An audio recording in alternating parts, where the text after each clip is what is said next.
여러분 모두 한 주 동안 안녕하셨습니까? 각 가정에서 계신 온라인으로 예배에 참석하신 여러분 모두들도 안녕하셨습니까? 오늘 이렇게 소중한 안식일을 허락하셔서 우리가 하나님께 함께 예배를 드릴 수 있도록 섭리하시고 또 인도하신 하나님의 귀한 손길로 인해서 참으로 감사를 드립니다. 챔피언 오브 러브, 하나님께서는 이 세상 그 어떤 능력보다도 능력 있으신 분이시고 이 세상 그 어떤 권세보다도 더 강하신 힘이 있으신 하나님이십니다. 왕 중에 왕이신 하나님의 은혜가 여러분의 삶 가운데 내내 함께 하셔서 이 코로나의 엄중하고 힘든 그러한 시절을 보내지만 우리가 참으로 하나님의 은혜 때문에 모든 것 승리로 모든 것 이겨내고 하나님께만 영광 돌리는 삶을 살게 되시는 저와 여러분이 되기를 간절히 소망합니다. 네, 저는 오늘 시딤에서 길갈까지라고 하는 제목으로 하나님의 말씀 전해드리도록 하겠습니다. 함께 성경 말씀 구약성경 미가서 6장 1절로 5절에 있는 말씀 중에 몇 절을 좀 읽어드리도록 하겠습니다. 미가서 6장입니다.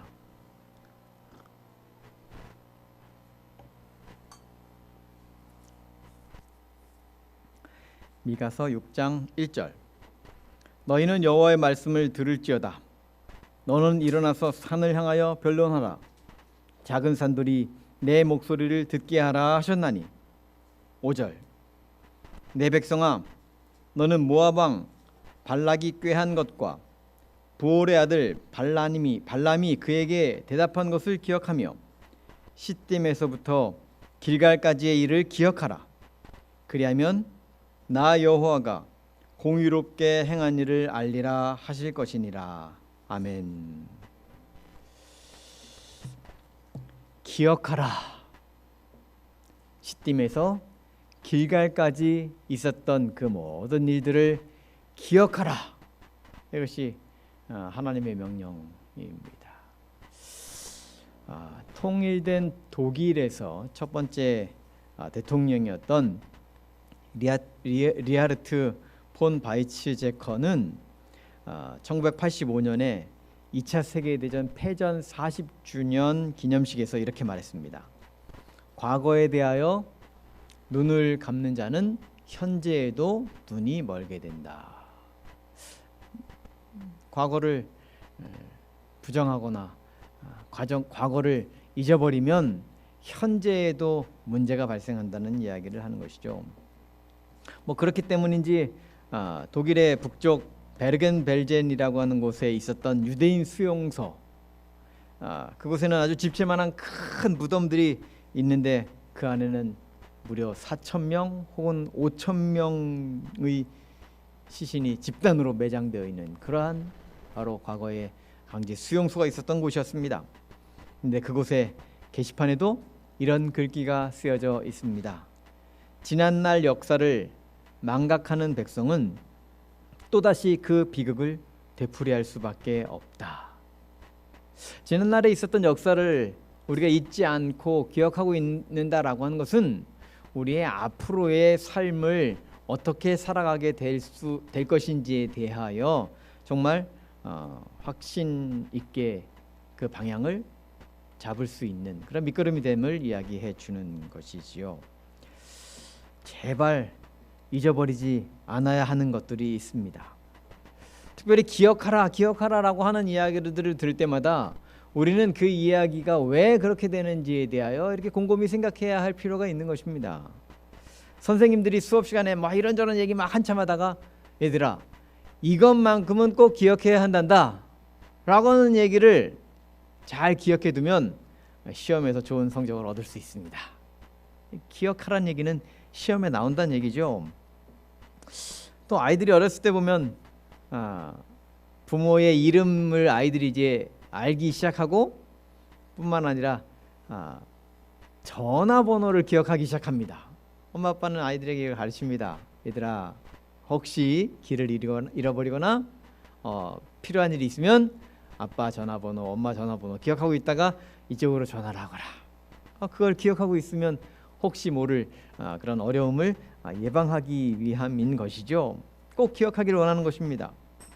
하나님께서도 중요한 것을 기억하라고 말씀하셨습니다. 특별히 출애굽기 20장 8절에는 안식일을 기억하여 거룩히 지키라고 말씀하셨습니다. 사람들이 안식일을 잃어버릴 걸 아셨던 것이죠. 하나님의 백성이라고 하는 징표인 그 표징인 안식일을 사람들이 잊어버리고 살게 될 것을 아시고 하나님께서는 기억하여 그날을 거룩하게 지키라고 말씀을 하셨던 것이었습니다. 이렇게 우리의 삶에는 꼭 기억해야 하는 것들이 몇 가지 있습니다. 그런데 오늘 본문에서 미가서 6장 5절에 보면 하나님께서는 미가 선지자를 통하여 이스라엘 백성들이 꼭 기억하기를 원하는 것에 대하여 말씀하셨습니다. 발락과 발람의 이야기, 그것을 기억하고 특별히 시딤에서부터 길갈까지의 일을 기억하라 하는 말씀을 주시는 것입니다. 시딤은 요단강 동편에 있는 지역이고 길갈은 요단강 건너 서쪽에 처음 맞이하는 지역이 바로 길갈이었습니다. 30여 킬로미터 되는 그 사이에 무슨 일이 있었기에 그때의 일을 꼭 기억하라고 말씀하는 것일까? 오늘 몇 가지 살펴보기를 원합니다. 첫 번째, 시딤의 슬픈 이야기. 시딤은 이스라엘에게 아픈 기억이 있는 곳이었습니다. 민수기 25장에 보면 1절에 이렇게 이야기하죠. 이스라엘이 시딤에 머물러 있더니 그 백성이 모압 여자들과 음행하기를 시작하니라. 그리고 나서 9절에 보면 그들이 어떤 결과를 맞이하게 되는지 묘사하기를 그 연병으로 죽은 자가 24,000명이었더라. 이 발람이 발락의 요청에 의하여 이스라엘에 저주를 내리려고 발락에게 모압 땅으로 오게 되었습니다.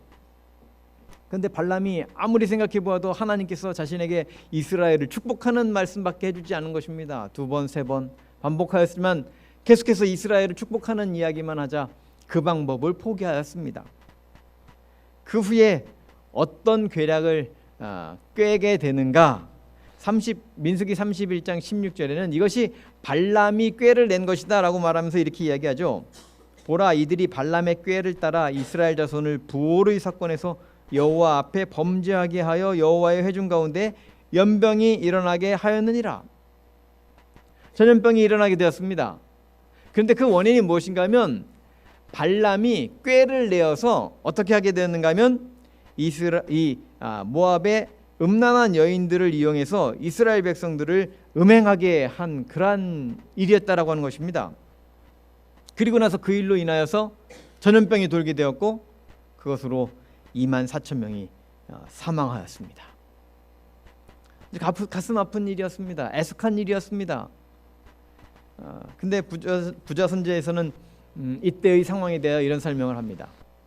시딤에서 범한 죄로 인하여 이스라엘에게 내린 형벌은 거의 40년 전 그들이 반드시 광야에서 죽으리라는 선고를 받았던 거대한 무리 중에 살아남은 자를 멸하였다. 요단 평야에서 진을 치고 있을 동안에 하나님의 명을 따라 백성을 계수한 중에는 모세와 제사장 아론이 시내 광야에서 계수한 이스라엘 자손은 여분네의 아들 갈렙과 눈의 아들 여호수아 외에는 한 사람도 남지 아니하였다. 24,000명이 죽었습니다. 시딤은 슬픔의 장소였습니다. 24,000명이 죽는 가운데 전염병으로 인하여 24,000명의 고통 가운데 죽어가는 그 중에 한 사람이라도 연관되지 않은 사람이 어디 있었겠습니까? 가족의 죽음을 그들은 목도하였습니다. 특별히 부자 선지자에 의하면 그들 중 조상들, 그러니까 이 가데스 바니아에 처음 들어왔을 때에 우리를 이 광야에서 죽게 해달라고 외쳤던 그 나이 많았던 분들이 대부분 그 자리에서 죽었다라고 하는 것입니다. 우리의 할아버지, 우리의 할머니가 그 자리에서 죽었던 것이죠. 이스라엘은 침통한 그러한 슬픔의 경험을 하게 된 것입니다. 그래서 시딤은 바로 슬픔의 장소였던 거죠. 특별히 민수기 33장 49절은 이런 묘사를 합니다. 요단강가 모압 평지의 진영이 벳 여시못에서부터 아벨 시딤에 이르렀더라.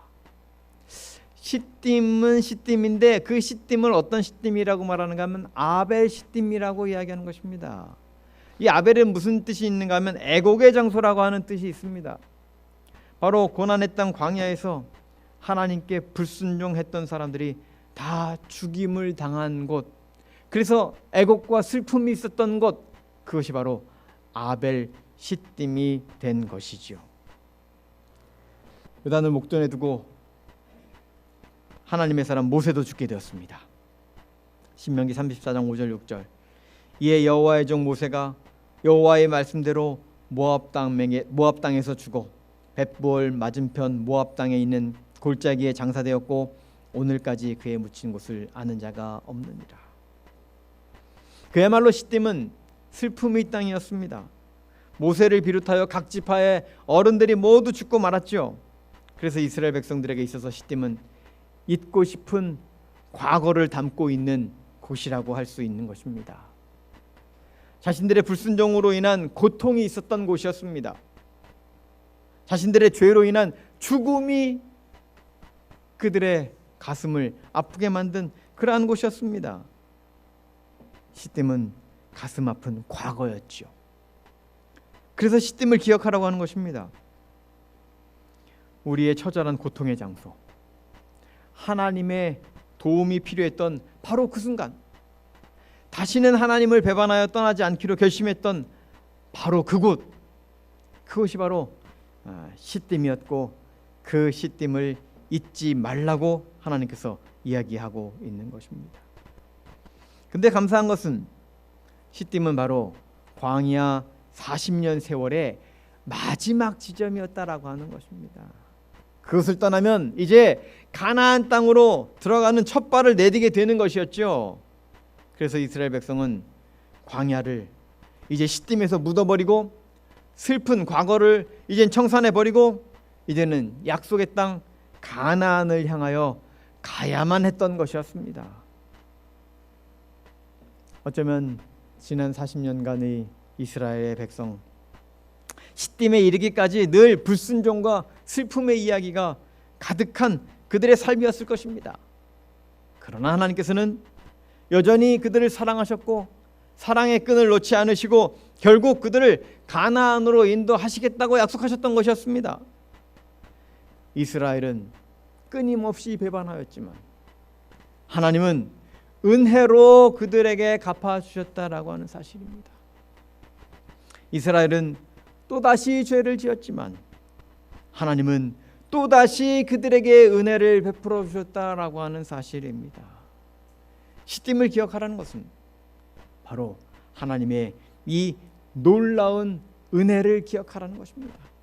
시딤을 기억하라는 것은 하나님께서 끝까지 그들을 놓지 않고 붙들고 계셨다라고 하는 사실을 기억하라는 사실이라는 것입니다. 찬미가 325장에 보면 나 행한 것 죄뿐이니 라고 하는 찬양이 있죠. 그렇습니까? 우리가 한 것이 죄뿐입니까? 돌아보면 정말 얼마나 우리의 삶이 처절한 삶이었습니까? 정말 내놓을 것이 과연 무엇이 있습니까? 얼마나 방황하고 얼마나 고통스럽고 얼마나 힘든 그런 시간들 속에서 하나님으로부터 멀리 떠나 살았습니까? 나 행한 것 죄뿐이니 주 예수께 비옵기는 나의 몸과 나의 마음을 깨끗하게 하여 주시옵소서. 오직 죄와 허물뿐인 인생인 우리들에게 필요한 것은 무엇인가 하면 바로 주님의 은혜가 필요한 것이었다라고 하는 사실입니다. 내 마음대로 죄악 가운데 살아오는 인생이지만 이제는 하나님의 은혜가 나의 몸과 나의 마음을 깨끗하게 해주시기를 간구해야 하는 것입니다. 그럴 때 하나님은 우리의 시딤에서의 삶을 뒤로하게 하시고 약속의 땅 가나안으로 인도하신다는 사실입니다. 시딤에서의 전염병으로 인하여 고통당하던 그 시절, 어쩌면 우리가 코로나로 인하여 불편하고 힘들고 도대체 언제쯤 편안하게 우리가 전도회를 진행할 수 있을까 고민하고 있는 이 시점이지만 하나님께서는 우리의 이 고통을 들으시고 우리의 고통 속에 있는 이 우리의 마음을 결단코 그냥 내어버리지 아니하시고 우리와 끝까지 함께 하시는 하나님이시라는 사실을 우리가 기억하라고, 시딤을 기억하라고 이야기하고 있다라고 하는 사실입니다. 시딤에서 하나님께서 은혜를 베푸셨습니다. 우리의 삶의 순간순간에 역시 하나님께서는 우리에게 은혜를 베풀어 주실 것입니다. 이런 은혜를 경험하기 위하여 우리는 끊임없이 하나님을 붙들고 그분과 함께 가나안을 향한 여정에 동참하여 한 걸음 한 걸음 나아가야 된다는 사실을 잊지 말고 살아가게 되시는 저와 여러분이 되기를 간절히 바랍니다. 그래서 우리는 시딤을 기억해야 하는 것이었습니다. 두 번째는 시딤을 떠나서입니다. 여호수아 3장 1절에 드디어 이제 백성들이 시딤을 떠납니다. 여호수아가 아침에 일찍 일어나서 그와 모든 이스라엘 자손들과 더불어 시딤에서 떠나 요단에 이르러 건너가기 전에 거기서 유숙하니라. 그들은 시딤을 떠나야 했습니다. 시딤은 죄악의 장소였습니다. 음행의 장소였습니다. 죽음의 장소였습니다. 시딤에서 떠난다는 것은 더 이상 죄악이 없는 삶을 말하는 것입니다. 음행이 없는 삶을 말하는 것입니다. 죽음이 없는, 아픔이 없는 삶을 말하는 것입니다. 그래서 그들은 시딤을 떠나야만 하는 것이었죠. 가나안으로 가야 했습니다. 그것은 약속의 땅이었습니다. 젖과 꿀이 흐르는 땅이었습니다. 그들에게 행복이 약속되어 있는 그러한 땅이었다라고 하는 사실이죠. 그래서 이스라엘은 시딤을 떠나야 했습니다. 시편 1편 1절은 어쩌면 우리에게 같은 이야기를 해주는지도 모릅니다. 복 있는 사람은 악인의 꾀를 따르지 아니하며 죄인들의 길에 서지 아니하며 오만한 자들의 자리에 앉아있지 아니하는 것입니다. 그 자리를 떠나야 합니다. 그 자리에 함께 있는 한 우리는 죄로 물들 수밖에 없습니다. 우리가 그 자리에 함께 있는 한, 시딤에 그대로 있는 한 죄로 인하여 계속하여 넘어지고 슬프고 아픈 경험을 반복적으로 할 수밖에 없는 것이지요. 그래서 이스라엘은 시딤을 떠나야 했던 것입니다. 어쩌면 이제는 모세도 사망하고 과거의 죄악의 원흉들이 그 원흉들인 그 조상들, 목이 곧은 백성들이라 칭함받았던 그 죄악에 익숙한 그러한 조상들이 갈렙과 여호수아 외에는 아무도 남지 않았습니다. 어쩌면 그 순간은 이스라엘에게 혼란의 순간이었을 수도 있습니다. 왜냐하면 집안 어른들이 다 돌아가셨거든요. 그동안 이렇게 해라 저렇게 해라 지도하던 족장들이 다 죽고 말았거든요. 모세마저 죽고 말았거든요. 이스라엘이 어떻게 해야 합니까?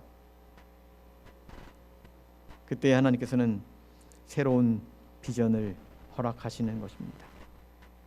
근데 그 삶을, 새로운 삶을 위하여 시딤을 떠나야 했는데 그때의 이 시딤에서의 그 마지막 아픔을 정리하는 일에 있어서 가장 앞선 사람이 누구인가 하면 바로 비느하스였습니다.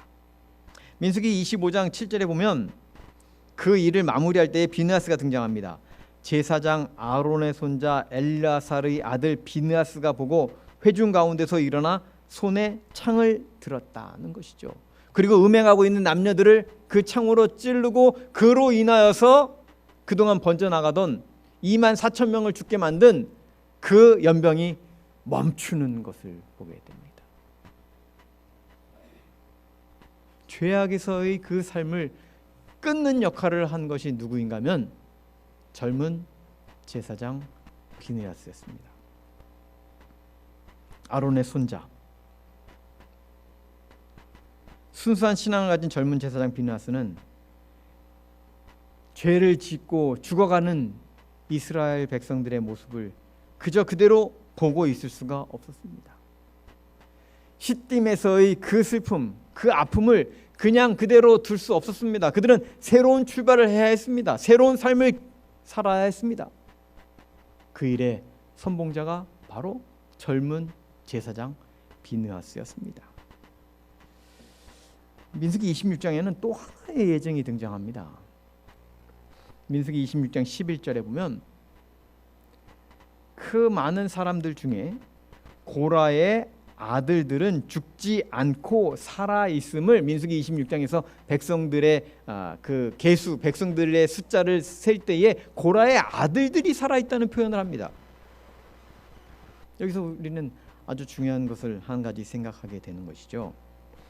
민수기 16장 32절에서 보면 고라가 반역함으로 죽어갈 때에 어떻게 됐는가 하면 땅이 그 입을 열어 그들과 그들의 집과 고라에 속한 모든 사람과 그들의 재물을 삼켰다라고 말합니다. 고라에게 속해 있던 모든 사람이 죽었습니다. 그런데 민수기 26장에 와서는 보니까 고라의 아들들이 살아있는 것이죠. 이 이야기는 무슨 이야기입니까? 비록 고라가 반역을 하고 있는 순간이었음에도 불구하고 그의 아들들은 그 죄악에 함께 동참하지 않았다는 이야기를 하는 것입니다. 그의 아버지는 반역의 선봉자였음에도 불구하고 그의 아들들은 그 반역에 동참하지 않았습니다.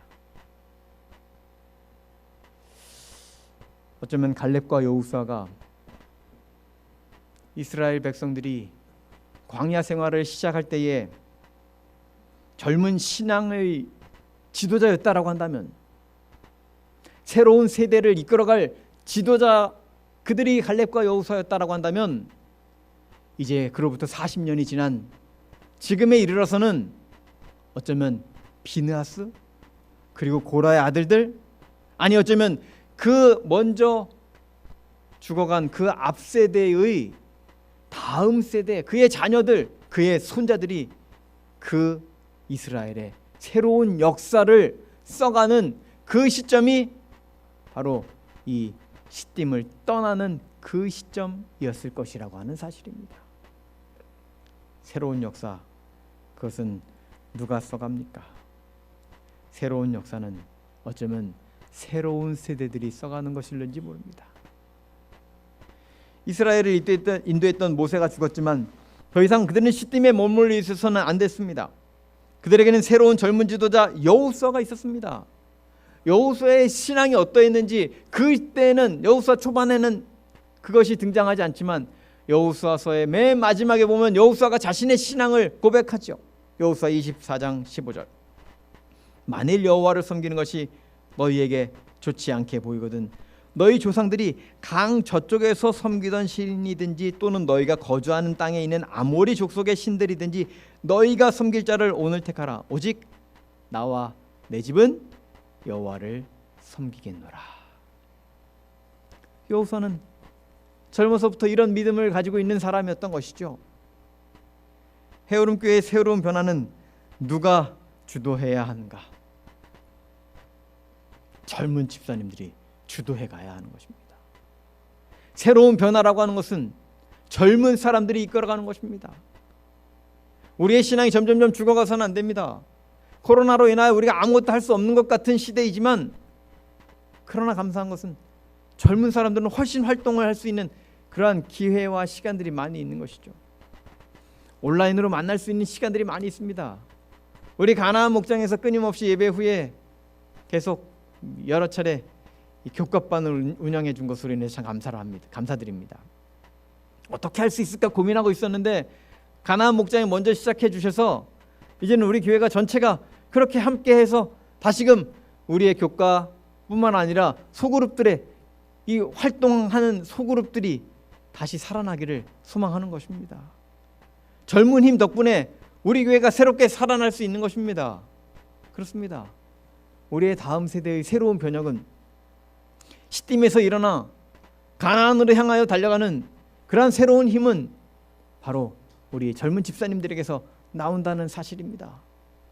여러분 함께 움직이고 함께 활동하고 함께 협력하는 것입니다.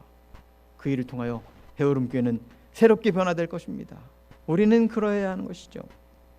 그리고 그 다음 세대는 또 청년들, 학생들, 그리고 자라나는 우리 어린이들에게 맡겨진다는 사실을 또 잊지 마시기 바랍니다.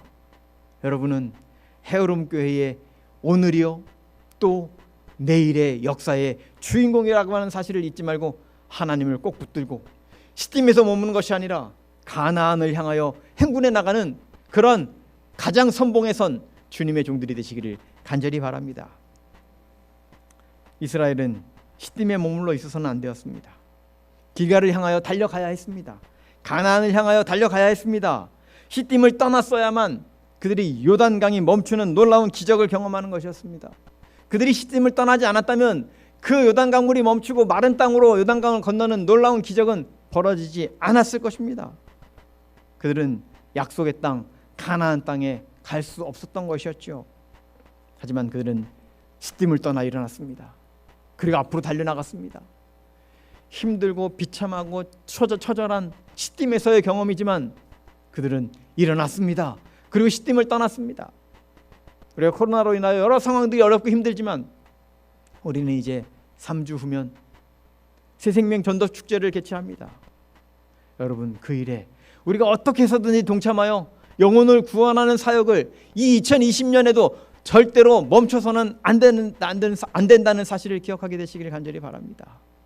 우리가 일어나서 시딤에서 일어나서 길갈로 걸어 나가기 시작할 때에 하나님께서는 요단강을 멈추실 것이고 그리고 마른 땅으로 그들을 건너 약속의 땅으로 들어가게 하실 것이라고 하는 사실을 기억하셔서 우리의 삶 속에서도 희망의 땅, 약속의 땅, 하늘 가나안을 향하여 전진해 나가는 믿음의 백성 모든 해오름교회 성도님들이 되시기를 간절히 바랍니다.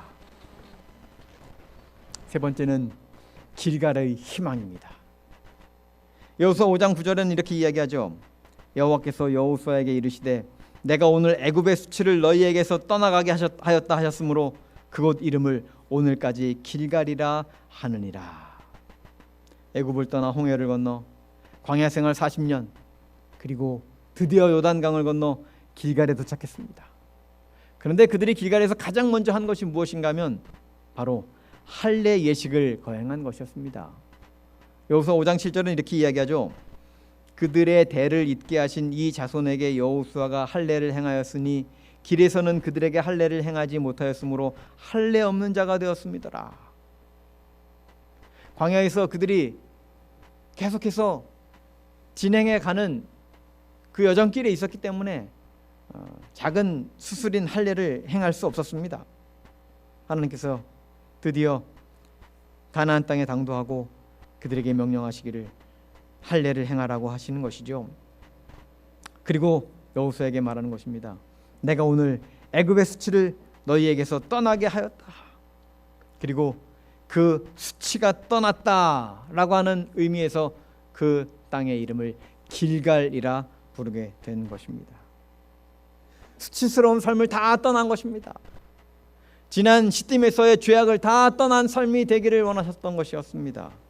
더 이상 시딤에서처럼 음행 가운데 살아가는 존재가 아니었던 것입니다. 절망 가운데 살아가는 존재들이 아니었던 것입니다. 고통 가운데 살아가고 있는 존재들이 아니었던 것입니다. 이제는 하나님만 붙잡고 하나님과 함께 수치를 다 떨구고 이제는 희망과 용기를 가지고 행복을 향하여 달려나가라고 하는 것, 그것이 바로 길갈이었다라고 하는 사실이지요. 이제는 하나님께 영광을 돌리며 살아가는 이스라엘이 되어야 했습니다. 이제는 과거의 이스라엘이 아닌 것이죠. 새로운 희망을 가진 이스라엘이 되어야 했습니다. 사실 길갈은 새로운 사명의 시작점이기도 한 것입니다. 그렇죠. 이제 가나안 땅에 당도했으니 그들은 가나안의 정복 전쟁을 시작해야 했습니다. 그런데 여호수아는 그 정복 전쟁을 시작하면서 여호수아 1장 8절에 백성들에게 이렇게 권면합니다. 이 율법책을 내 입에서 떠나게 하지 말며 주야로 그것을 묵상하여 그 안에 기록된 대로 다 지켜 행하라. 그리하면 내 길이 평탄하게 될 것이며 내가 형통하리라. 아멘.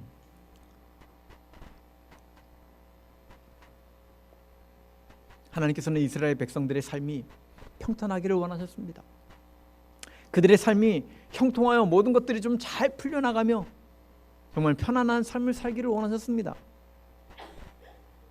그러면서 말씀하신 것이 바로 하나님의 말씀, 하나님의 율법책을 그들에서 입에서 떠나게 하지 말고 그들의 삶 속에서 늘 순종하며 하나님의 말씀과 동행하라고 이야기하셨던 것이었죠.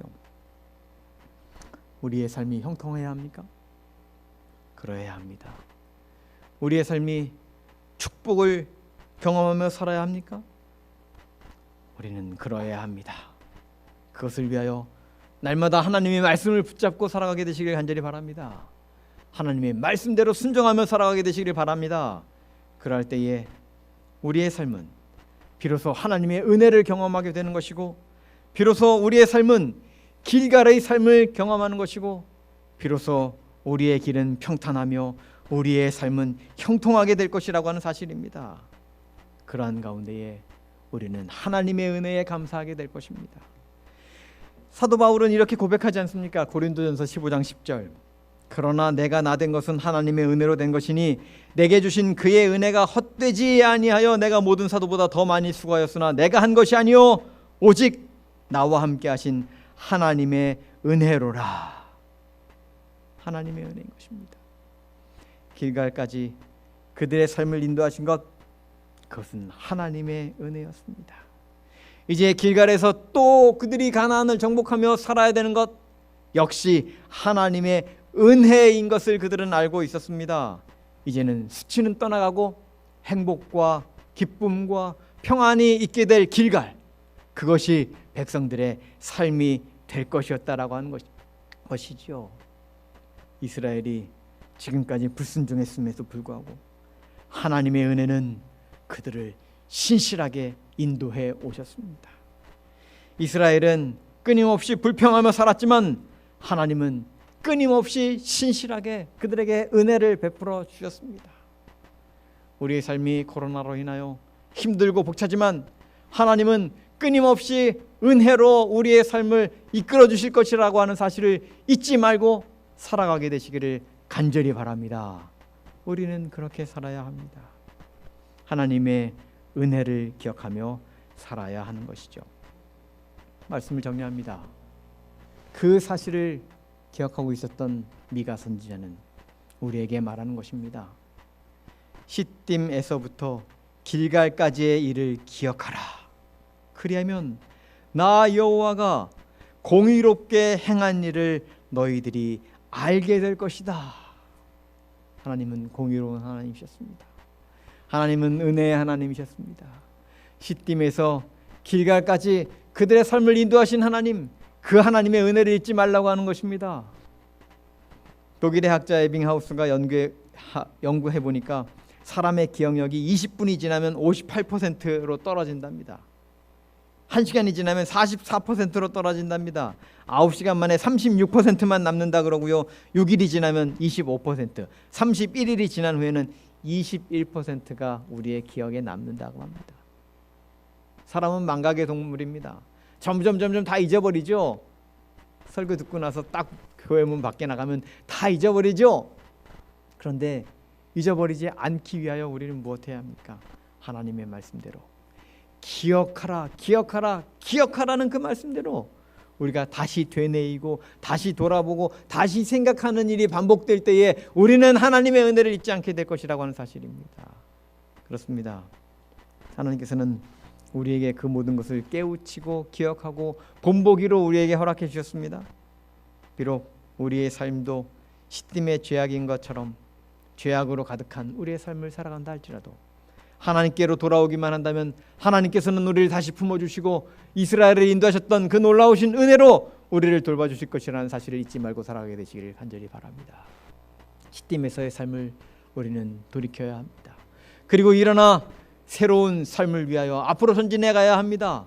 그분의 도우심을 기억하시고 그분의 은혜를 간구하면서 이 시대의 모든 어려움을 이겨내고 한 걸음 한 걸음 달려나가다가 길갈까지 당도하여 하늘 가나안까지 당도하여 하나님의 은혜에 다시 한번 감사 찬양하게 되시는 우리 모든 구례 흐름교회 성도님들이 되시기를 간절히 바라면서 오늘 말씀을 마치겠습니다.